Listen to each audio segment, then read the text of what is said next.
Guillermo, muchas gracias por recibirnos, una hermosa casa, un día nublado pero se ve muy lindo desde aquí. Y bueno, muchas gracias por venir. Gracias. Bueno, contame un poco el tema de cómo ves el reaseguro a nivel mundial, en Sudamérica y especialmente en Argentina, como, digamos, como broker de...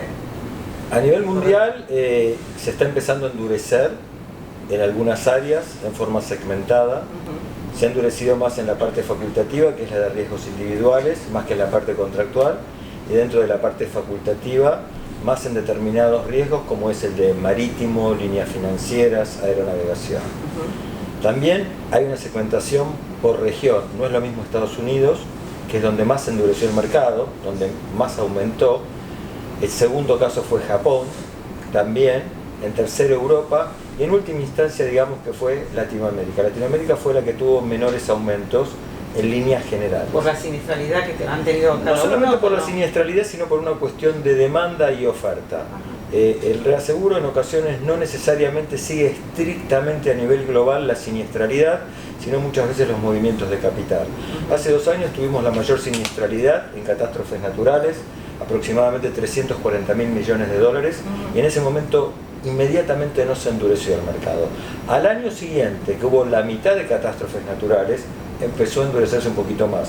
Y ahora que el pronóstico ha sido todavía un poco menor, ha seguido subiendo. Y eso hay una relación: demanda, oferta, costo de oportunidad, precio, tasa de interés, capital. Es decir, mueve más la aguja del precio del reaseguro, la tasa de interés o el costo del capital, que muchas veces la siniestralidad global que puede llegar a tener un negocio en especial. Es decir, no es directamente proporcional a la siniestralidad que existió en ese momento. No es estrictamente proporcional y no es inmediata. No es que automáticamente por el siniestro sube en forma global.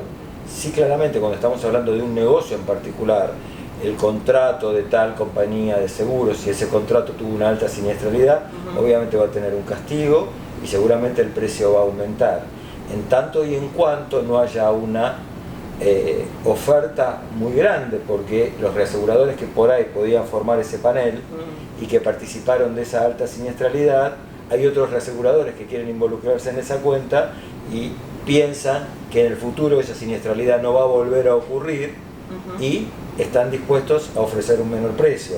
Está en ese caso, si es un contrato a la compañía de seguros, si va a ser fiel a su panel de reaseguros, el cual pagó ese siniestro o no. Pero no hay una causa tan lineal, hay una serie de factores. ¿Qué nuevas coberturas ves, digamos, cuál es la cobertura top de estos años? El tema del ciberataque, viste que se habla mucho, que vos inclusive en una nota tuya la leí. ¿Las grandes compañías solamente están tomando en cuenta esto o no? Todos lo tienen en cuenta, en el mundo es algo absolutamente difundido. No pasa solamente por la cobertura, sino pasa por todo un análisis previo. Uno tiene que tener quien hace el análisis y la protección del riesgo previamente, la cobertura y después el remediador, o sea, aquella persona que inmediatamente que venga el siniestro pueda automáticamente solucionarlo. O sea, no es solamente una póliza de seguros que va a cubrir un ataque. Y te va a pagar algo. Exactamente, o sea, hay que analizar el riesgo, hay que tener todas las protecciones, como cuando uno dice, bueno, voy a asegurar contra incendio una fábrica. Primero necesito toda la protección, como para que no se produzca el incendio. La cobertura, obviamente, y acaecido el siniestro, poder remediarlo rápidamente. En el caso de un incendio, apagarlo rápidamente y tener también una planta al lado, por decir algo, que pueda salir a producir para que la pérdida de beneficios no sea tan grande. Como para generar alguna especie de... ¿Y en Argentina se está haciendo esto? Se está haciendo en una forma muy pequeña, no al nivel realmente de las necesidades, y eso tiene que ver también con las cuestiones económicas que venimos pasando en los últimos años. Porque yo he escuchado que ha sucedido en algunas empresas este tema y no han tenido, digamos, apoyo. Absolutamente. En este momento. Exactamente. ¿Cómo ves, teniendo en cuenta la situación económica de Argentina especialmente, cómo ves el mercado de las compañías?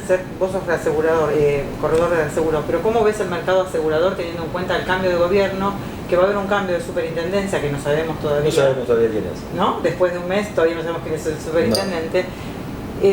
¿Vos cómo ves el mercado de seguros en sí, más allá del reaseguro? El mercado de seguros tiene que acompañar a la economía. Si la economía no está creciendo de una forma determinada, el mercado de seguros tampoco puede. La realidad es que el pronóstico de este año es que no vamos a tener un crecimiento importante, prácticamente probablemente no tengamos crecimiento, que tengamos una tasa de inflación importante, vamos a tener que solucionar los temas de la deuda, del empleo y de la pobreza. Y todo eso no va a permitir una expansión real, por lo menos desde mi punto de vista, del seguro, porque es parte de la economía. Tampoco en los seguros de caución, viste que la obra pública ha quedado como muy relegada en los últimos años.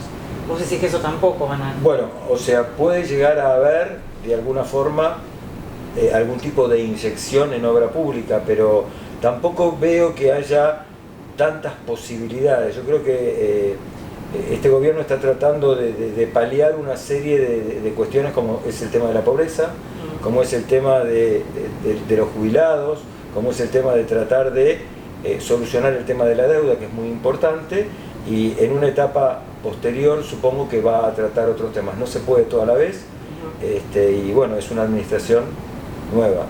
Y el reaseguro también, a su vez, es parte de todo este esquema, donde si el seguro cae, el reaseguro también cae.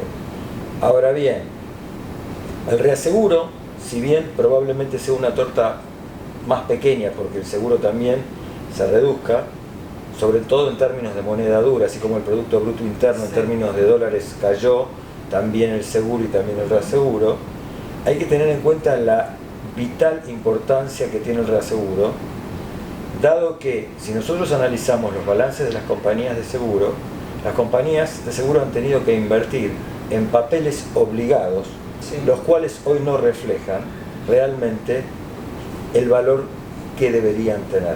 Con lo cual el reaseguro de alguna forma está amparando en una forma mucho más importante la solvencia de una compañía de seguros. Si uno analiza un balance y ve los activos que tiene, cómo están valuados, bueno, de pronto el reaseguro es lo que está garantizando la solvencia. Por eso creo que afortunadamente tenemos un presidente que fue superintendente de Seguro de la Nación, con lo cual conoce muy bien. Tenemos un ministro de Trabajo que también fue superintendente de Seguro de la Nación, con lo cual el tema lo conoce muy bien. Entonces yo espero que el tema de seguro y reaseguro sea tratado como corresponde, y es parte de la solvencia del mercado, hay que protegerlo, no hay que cometer errores que se cometieron en el pasado, y yo supongo que no va a ser así. Vos, cuando te referís a errores del pasado, te referís a la superintendencia, a la gestión anterior. ¿Vos ves que la gestión anterior no fue la suficientemente importante en cuanto al apoyo que le dio a las compañías? Yo no me Viste que como que creció mucho el seguro. Sí, no me meto tanto con las superintendencias en sí, sino con una política que se tomó de gobierno en el año 2011, que dijeron, a partir de ahora no se reasegura más con el exterior, sino por un invento, vamos a reasegurar el 100% en la República Argentina. En una ignorancia completa, diciendo que salían 1.200 millones de dólares, que es el 10% de cesión aproximadamente en la Argentina. No cede mucho, el 90% se retiene y cede aproximadamente el 10, 9, 11% según el año. No salían 1.200 millones de dólares, esa era la prima, pero no contaron los siniestros. La siniestralidad normal es 65-70 puntos que entra, más las comisiones que paga el reasegurador. Entonces esos 1.200 se transformaban en 150 millones de dólares en un año normal. Y en un año catastrófico había un ingreso de divisas. Cuando hay una inundación, una catástrofe, lejos de salir divisas, entran divisas. Entonces, eso fue un error completo. Además, agregó un interlocutor adicional que burocratizó e hizo más caro el mercado. Porque metían un reasegurador local, el cual, obviamente, con el pobre capital que tenía, porque la sumatoria de todos los reaseguradores locales no llegaban al capital de un reasegurador chico en el mundo, tenían que retrocesionar todo, generando un eslabón más en la cadena, generando un costo mayor. Entonces, yo entiendo que a eso no vamos a volver. Bueno, hablemos un poquito de política, de economía. Contame vos, ¿cómo ves digamos, este mes, que es muy poco tiempo, es muy poco tiempo, pero por las medidas que estás viendo ¿cómo perfilás el tema de la economía? Que se comenta, bueno, no es pseudo default, pero es reperfilamiento que le llaman a la provincia de Buenos Aires, dicen que es un ensayo para el futuro, para la nación. No sé si será así. ¿Cómo ves eso? Como vos me preguntaste, no lo perfilo, lo reperfilo. O sea, la realidad, o sea, para mí, el gobierno anterior, cuando habló de reperfilar la deuda, es un poco una hipocresía, porque eso es un default. Básicamente, lo cual me llama la atención de haber generado un default en pesos, porque en líneas generales terminaron emitiendo de cualquier forma. Pero yo creo que el problema real es solucionar el tema de la deuda externa. ¿Por qué? Porque el tema de la deuda externa es generar confiabilidad. Si el país genera confiabilidad, va a generar en los argentinos, primariamente, la posibilidad de empezar a hacer cosas. Hoy en día tenemos gente que no gana mucho dinero y lo primero que hace es por ahí comprar $200 para venderlos a los 15 días, por ahí perdiendo por la diferencia entre la compra y la venta. ¿Por qué? Porque tiene miedo a su moneda. Entonces, en la medida de que no haya confianza, que es lo fundamental en este país, no vamos a poder avanzar. Cuando este gobierno consiga, y así deseo, reconstruir un poco la confianza, y aquel que compraba esos $200 los use para comprar un pequeño electrodoméstico, o haga una reforma en su casa, o el día de mañana haya un empresario que se anime a comprar o a contratar a alguien más, ahí la cadena virtuosa puede empezar a funcionar. El gobierno tiene que tomar medidas importantes, las cuales son: hay que hacer una reforma fiscal. La presión impositiva que hoy en día tiene... ¿Pero vos creés que la van a hacer?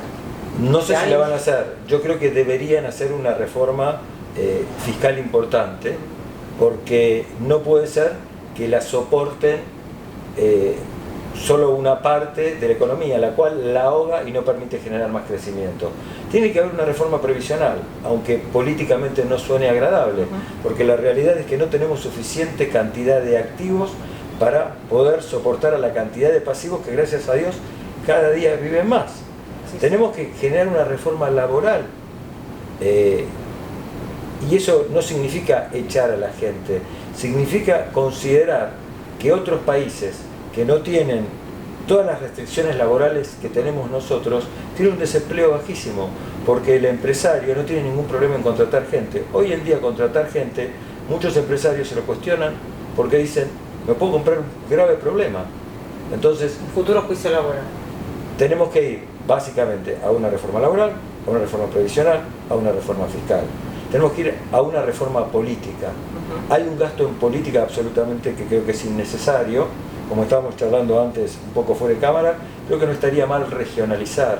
Creo que sería justo también que la coparticipación sea más justa, y si alguna vez se le dio dinero a alguna provincia para algún tipo de plan, si no cumplió con ese plan, bueno, ha llegado el momento de que empiece a vivir realmente de sus recursos. Eso no significa no ser solidario, pero significa ser justo, porque llega un momento que no puede ser que 4 provincias realmente sustenten al resto de un país, y con el agravante de que en estos años que se ha subvencionado a otras provincias, gran parte de la gente que vive en esas provincias se vino a vivir al conurbano bonaerense. Entonces es realmente un sinsentido.